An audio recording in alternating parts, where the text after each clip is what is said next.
Donald Trump está desesperado para tirar os Estados Unidos da guerra com o Irã que ele mesmo iniciou. Mas o Estreito de Hormuz, o ponto de passagem de petróleo mais crítico do planeta, permanece firmemente sob controle iraniano. Após 32 dias consecutivos de bombardeios implacáveis, o preço da gasolina nos Estados Unidos acaba de ultrapassar os $7 por galão, pela primeira vez desde 2022. O Estreito de Hormuz agora funciona como um pedágio iraniano, com Teherã impondo uma taxa de $2 milhões a cada navio que queira passar. A guerra foi originalmente apresentada ao povo americano como uma operação rápida de 4 a 6 semanas. Esse prazo está se esgotando rapidamente, e toda rota de saída que Trump analisa termina em alguma versão da mesma derrota humilhante. Nos próximos minutos, vou explicar exatamente por que Trump soa mais desesperado a cada hora para sair da guerra que começou, e o que vai acontecer quando a reserva estratégica de petróleo dos Estados Unidos se esgotar completamente nos próximos 14 dias. Veja o que sabemos até agora. Em 30 de março, o Wall Street Journal publicou uma notícia bombástica. Trump disse em particular a seus conselheiros seniores que está pronto para encerrar a guerra, mesmo que o Estreito de Hormuz permaneça completamente fechado. Ele admitiu que tentar forçar a abertura com poder militar arrastaria o conflito para muito além de sua própria linha vermelha. No dia seguinte, sua porta-voz, Karoline Leavitt, foi ao pódio e confirmou a informação ao vivo. Ela listou os objetivos oficiais como destruir a marinha do Irã, destruir sua rede de mísseis e drones, enfraquecer seus grupos aliados e impedir qualquer avanço nuclear. Note o que foi discretamente retirado da lista de vitória: a reabertura do estreito. A via navegável que está sufocando a economia global foi apagada da declaração da missão em rede nacional. Foi uma reescrita completa do motivo pelo qual a guerra começou e aconteceu em tempo real. A situação piorou ainda mais. Em 31 de março, Trump disse a repórteres que tudo estaria concluído em 2 a 3 semanas. Ele disse que os Estados Unidos poderiam se retirar dentro desse prazo, porque os principais objetivos militares poderiam ser alcançados sem uma guerra maior e mais longa. Horas depois, ele postou na Truth Social, dizendo aos aliados da OTAN para juntarem um pouco de coragem atrasada e simplesmente tomarem o estreito eles mesmos. Ele chamou a França de muito pouco prestativa e basicamente disse ao mundo que os Estados Unidos não estarão mais lá para resolver os problemas. O secretário de Estado, Marco Rubio, tentou amenizar a declaração, dizendo que o estreito seria reaberto de uma forma ou de outra, mas a mensagem foi cristalina. Os Estados Unidos começaram esta guerra. O Irã fechou a artéria de energia mais importante do mundo, e agora Washington está dizendo a todos os outros para consertarem a situação. Precisamos falar sobre o que o Irã realmente construiu enquanto a Casa Branca estava ocupada emitindo ameaças, porque esta é a parte que quase todo mundo não está percebendo.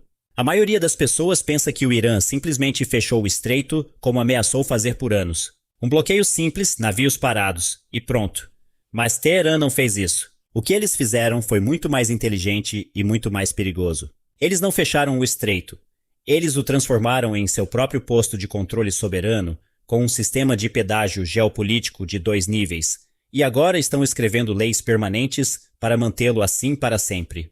Antes do início da guerra, em 28 de fevereiro, entre 100 e 110 embarcações passavam por Hormuz todos os dias, transportando 20 milhões de barris de petróleo bruto, 1/5 de todo o petróleo transportado por mar no planeta.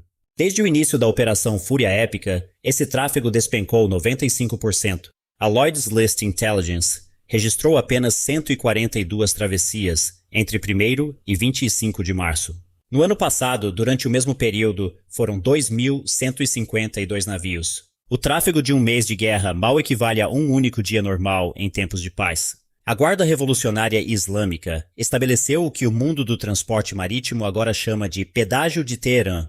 Qualquer embarcação que queira passar precisa entregar seu manifesto de carga completo, lista de tripulação, documentos de propriedade e destino final a corretores aprovados pela Guarda Revolucionária. Se aprovado, o navio recebe um passe codificado e é escoltado por um barco de patrulha da Guarda Revolucionária através de um corredor novo e estreito ao norte da ilha Larak, margeando a costa iraniana durante todo o trajeto.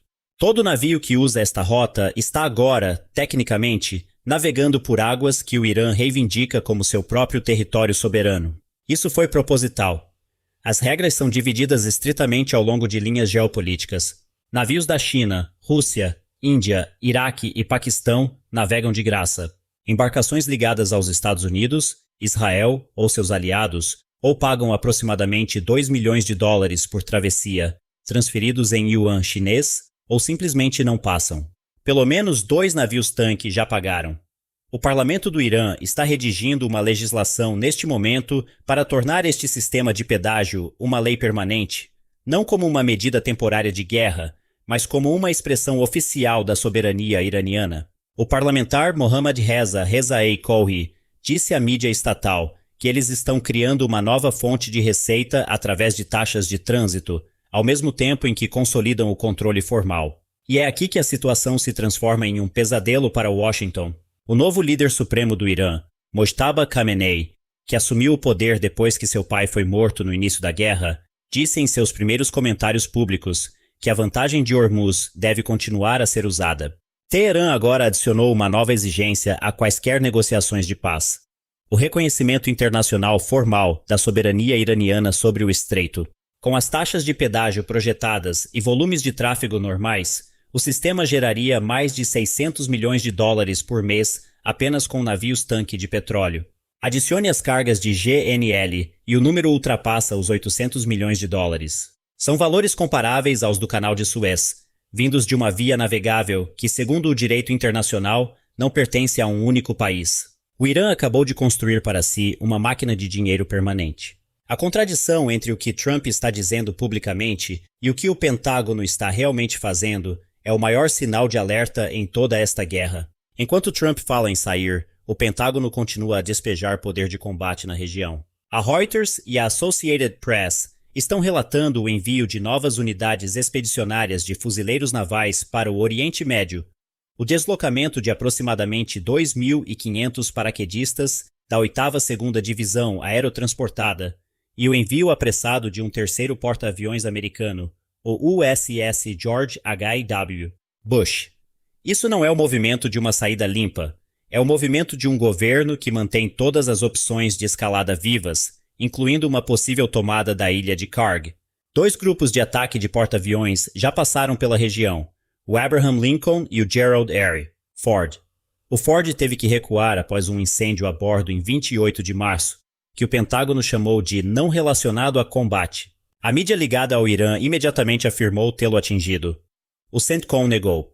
De qualquer forma, o Ford está fora de combate por enquanto. No total, quase 7.000 tropas de combate adicionais estão a caminho do Golfo. Isso não é uma retirada, é um reforço, e todo observador militar sério sabe que a opção mais comentada é a tomada da ilha de Karg. Ela fica a apenas 24 quilômetros da costa sul do Irã e é responsável por cerca de 90% das exportações de petróleo bruto do Irã. Trump disse ao Financial Times que poderia simplesmente tomar a ilha. A composição das tropas faz todo o sentido para exatamente essa missão. Fuzileiros navais para o assalto anfíbio, unidades aerotransportadas para inserção rápida e operadores especiais para proteger instalações nucleares. O Irã lançou centenas de mísseis balísticos e milhares de drones desde o início da guerra. A Reuters informa que a destruição de aproximadamente 1/3 de seu arsenal de mísseis foi confirmada, mas eles ainda têm muitos restantes. Enquanto isso, instalações americanas e do Golfo sofreram danos. A CNN diz que o Irã está agora enviando tropas adicionais, defesas aéreas em camadas e barreiras físicas para a ilha de Karg. O presidente do parlamento iraniano, Mohammad Bagher Ghalibaf, alertou que qualquer país da região que ajude em uma operação de desembarque terá toda a sua infraestrutura vital atingida por ataques incessantes. O ex-comandante supremo aliado da OTAN, James Stavridis, chamou a opção anfíbia de extremamente perigosa. O Royal United Services Institute, em Londres, disse que não seria uma operação sem derramamento de sangue. A Fundação para a Defesa das Democracias alertou que manter Karg sob fogo constante de mísseis balísticos do continente iraniano, a apenas 24 quilômetros de distância, exigiria uma força defensiva massiva e de longo prazo que não pode ser improvisada da noite para o dia. Isso não é um ataque rápido, é uma ocupação por tempo indeterminado. E Trump passou toda sua carreira prometendo acabar com as guerras sem fim. Mas aqui está o fator que está acelerando o desespero de Trump mais rápido do que qualquer desenvolvimento no campo de batalha. A dificuldade econômica interna. Os preços da gasolina nos Estados Unidos atingiram uma média nacional de $4,20 em 31 de março. É um salto de mais de $1 em relação aos $2,97 antes da guerra, um aumento de 35% em apenas 32 dias. O diesel teve um desempenho ainda pior, subindo 45% para $5,45 o galão. O diesel move todos os caminhões, todos os tratores, todos os trens de carga e todos os canteiros de obras nos Estados Unidos. Esse custo ainda não atingiu totalmente as prateleiras dos supermercados, as contas de frete ou as tarifas de eletricidade, mas chegará nos próximos 60 a 90 dias. O petróleo Brent está cotado a $118 o barril para entrega em maio, um salto de 60% desde o início da guerra. O Goldman Sachs e outros bancos alertam que um fechamento prolongado de Hormuz poderia levar o petróleo a 150 ou até $200, um preço que o mundo moderno nunca viu.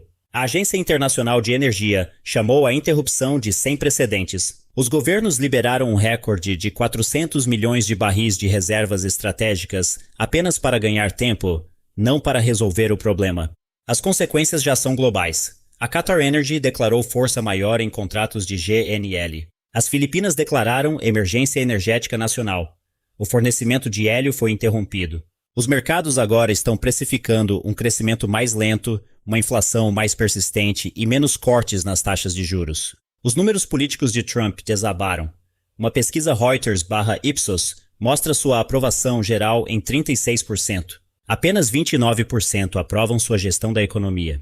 Apenas 35% apoiam os ataques ao Irã, enquanto 60% se opõem. 2/3 dos americanos agora dizem que os Estados Unidos devem encerrar a guerra rapidamente, mesmo que não alcancem todos os objetivos. O presidente do Comitê de Serviços Armados da Câmara, Mike Rogers, admitiu que há frustração em ambos os lados do espectro político, depois que reuniões confidenciais deixaram os legisladores com mais perguntas do que respostas. O congressista republicano Brian Fitzpatrick disse que está obtendo mais informações da imprensa do que da Casa Branca. Todas as 435 cadeiras na Câmara e 35 no Senado estão em jogo em novembro. A cada dia que a gasolina permanece acima de $4, a posição republicana enfraquece. Então, onde isso termina? Trump tem 3 caminhos, e nenhum deles é simples. Ele pode declarar vitória e se retirar enquanto Hormuz permanece sob controle iraniano. Rubio já está preparando o terreno para essa narrativa. Netanyahu disse a Newsmax que a guerra já passou da metade. A linguagem está sendo polida para reivindicar sucesso. Mas se o estreito permanecer fechado, o sistema de pedágio se tornar lei permanente, a gasolina continuar cara, os críticos chamarão isso de o mais custoso fracasso estratégico desde o Vietnã. O CEO do JP Morgan Chase, Jamie Dimon, acabou de dizer na Fox News que os Estados Unidos precisam vencer esta e liberar os estreitos. Ele pode tentar passar o problema para os aliados.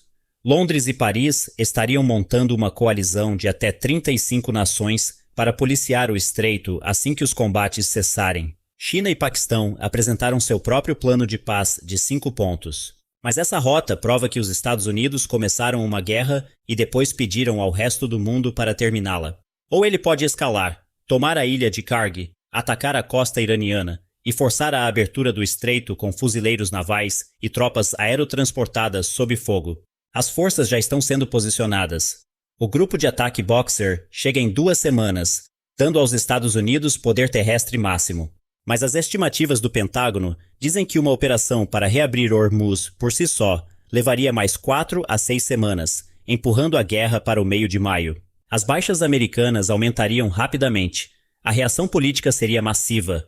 E Trump seria o dono de uma guerra terrestre no Irã, o pesadelo exato ao qual ele construiu sua marca se opondo. Amanhã à noite, 2 de abril, Trump fará um pronunciamento à nação sobre o Irã. A Casa Branca acaba de reagendar uma viagem à China para meados de maio, o que analistas estão interpretando como um prazo silencioso para encerrar o conflito. A reserva estratégica de petróleo está no fim. O grupo de ataque Boxer está se aproximando. O regime de pedágio iraniano está sendo transformado em lei. Os Estados Unidos afundaram a maior parte da marinha do Irã, destruíram aeródromos, fábricas de mísseis e instalações nucleares em todo o país. 11,3 bilhões de dólares gastos em 32 dias, mais de 8 mil alvos atingidos, 92% dos principais navios de guerra do Irã eliminados. E depois de todo esse poder de fogo, o Irã ainda controla a única coisa que realmente importa: a estreita faixa de água entre sua costa e Omã, por onde 1/5 da energia mundial deveria fluir. A guerra foi vendida como uma demonstração de força. A saída agora está sendo embalada como flexibilidade estratégica. Mas o estreito conta a única história que os mercados, os aliados e os eleitores se lembrarão. Quem controla Hormuz tem a verdadeira vantagem, e neste momento não são os Estados Unidos.